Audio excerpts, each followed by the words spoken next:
Langit adalah awan hitam, dan Ares, Dewa Perang, meledak ke langit dengan baju besi emas gelap yang meledak ke langit. Di bawah kecemerlangan, tubuh Raja Naga Hitam itu sebesar langit. Sepenuhnya mengukir keputusasaan di hati setiap manusia. Naga Hitam, balapan terbaik. Juga, salah satu klan naga terkuat. Setelah hanya beberapa ronde pertempuran, Ares, Dewa Perang, menembak dengan cermat, dan sudah ada tanda-tanda kekalahan. Katakan kenapa? Dewa Perang Ares tiba-tiba mengangkat kepalanya dan melihat naga hitam besar di atas kepalanya. Jubah sedang berburu. Raungannya hanya ditukar dengan respon dingin dari Raja Naga Hitam. Serahkan metode untuk mematahkan kutukan. Jika tidak, bahkan jika kamu menyinggung Zeus, aku akan menelanmu hidup-hidup.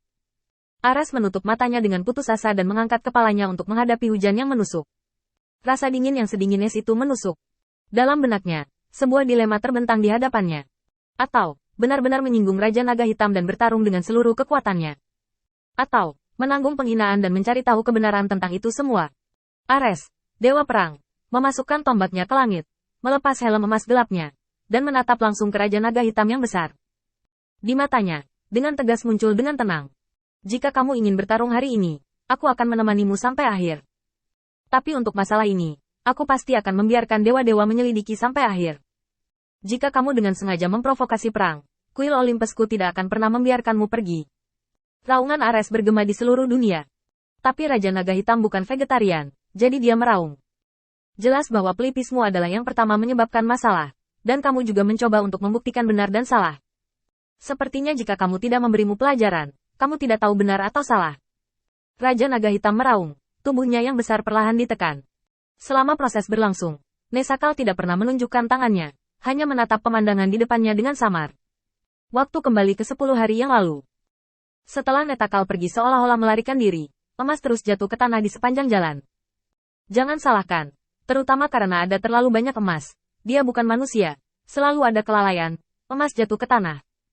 Setelah kembali ke Raja Naga Hitam, dia melaporkan masalah itu dan memikirkan emas yang jatuh.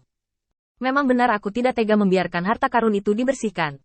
Karena itu, dia menemukannya sampai dia bertemu Qin Yichen, utusan ilahi. Ketika keduanya bertemu lagi, Qin Yichen sedikit terkejut. Reaksi Nesagar sangat cepat, berlutut langsung di tanah, menyapa dengan hormat. Saya telah melihat utusan Tuhan. Awalnya, Qin Yichen berencana untuk bertemu Ezio hari ini dan memasuki kuil. Namun, setelah melihat Netagar, Qin Yichen tiba-tiba memancarkan kilatan cahaya di hatinya, tetapi tetap tidak dapat menangkapnya, dan hanya mengobrol dengan Netagar. Bukankah kamu seharusnya berada di kuil? Apa yang kamu lakukan di sini? Nesagar mengatakan semua hal sebelumnya.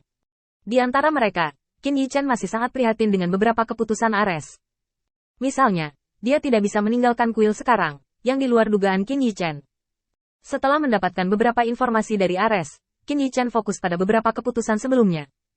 Akhirnya, Qin Yichen menemukan apa yang dia inginkan. Raja Naga Hitam, kekuatan dan Ares, Dewa Perang, setidaknya setara. Yang paling penting adalah karena Raja Naga Hitam dapat mengirim orang ke kuil, Netakal dapat menyelesaikan perjalanan pulang pergi dalam beberapa hari. Itu artinya jarak mereka tidak terlalu jauh. Mengapa tidak duduk di gunung dan menyaksikan harimau berkelahi? Qin Yichen menepuk kepalanya dan tiba-tiba menyadari sedikit. Mengapa kamu tidak melupakan metode ini? Dalam pengantar Ezio, Qin Yichen dengan jelas memahami bahwa selama Dewa Perang Ares terbunuh, kutukan pada perisainya dapat diselesaikan. Bahkan jika Ares dikalahkan, setidaknya itu adalah kemenangan yang menyedihkan. Ketika saatnya tiba, apakah akan lebih mudah melakukannya sendiri daripada mengajak Gilgamesh dan orang lain melakukannya sendiri? Hanya saja ada kesulitan besar dalam hal ini, yaitu bagaimana membuat Raja Naga Hitam dan Ares Dewa Perang berperang. Qin Yichen hanya mengarang alasan. Netagar, apakah kamu tahu mengapa aku di sini? Di mana Nesagar berani menebak dengan santai, dia menggelengkan kepalanya dengan cepat. Bagaimana saya bisa tahu tentang utusan itu? Qin Yichen berdiri, melihat kuil di kejauhan, cahaya dingin melintas di matanya. Karena kamu Ares bermain-main denganku dengan cara sembarangan seperti ini, maka jangan salahkan aku karena bermain trik berbahaya denganmu. Mengambil napas dalam-dalam, Qin Yichen menyegel ruang di sekitarnya. Sebenarnya, Lord God menemukan bahwa Ares memiliki pemberontakan tulang sejak lama. Ketika Anda dan saya bertemu untuk pertama kalinya, Tuhan mengirim saya untuk menyelidiki. Itu juga takdir. Awalnya, Lord God tidak ingin peduli tentang hal-hal ini dengannya. Tetapi setelah diam-diam memperingatkan, dia mengabaikannya. Tetapi dia tidak menyangka bahwa Ares masih merencanakan pemberontakan. Begitu berita mengejutkan keluar, Nesakal panik. Tuanku, apa yang akan kita lakukan? Saya harus mengatakan bahwa meskipun otak Neithar tidak begitu baik, dia tahu betul bahwa Olympus lebih layak untuk setia daripada kuil Ares. Terlebih lagi, ada dewa yang membuat orang dewasa berbicara secara langsung, yang setara dengan memiliki jaminan yang stabil untuk masa depan mereka. Selama Anda bekerja keras, Tuhan Allah pasti akan melihat dan menghargai diri sendiri. Nesagar sudah membuat keputusan di dalam hatinya. Qin Yichen mengangguk ringan. Kamu tidak perlu melakukan apapun, tetapi ada sesuatu yang perlu aku pastikan sebelumnya. Sangat mungkin dia, Ares, merencanakan kekuatan Raja Naga Hitam. Setelah menipu Netagar dengan kata-kata jenaka, Qin Yichen dengan santai menemukan alasan. Kembali ke gua, menjelaskan situasinya kepada Gilgamesh dan yang lainnya, dan kemudian menemukan Netagar lagi dan pergi ke Naga Hitam bersamanya.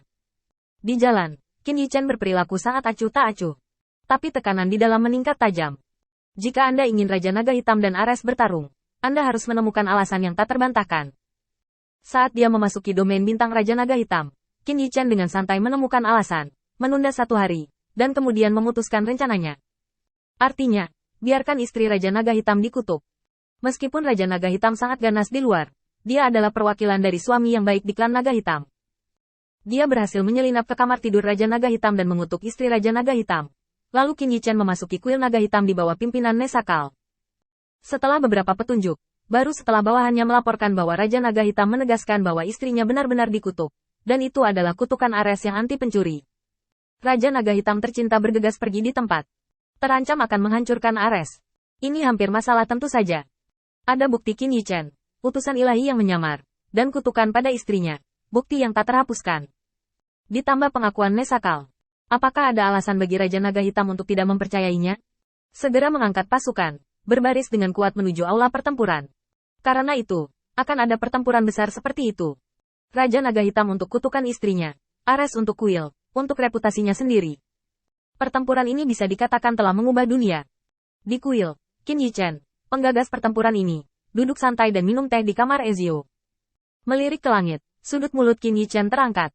Aku ingin tahu apakah Ares memiliki tekad untuk melawan Raja Naga Hitam sampai akhir.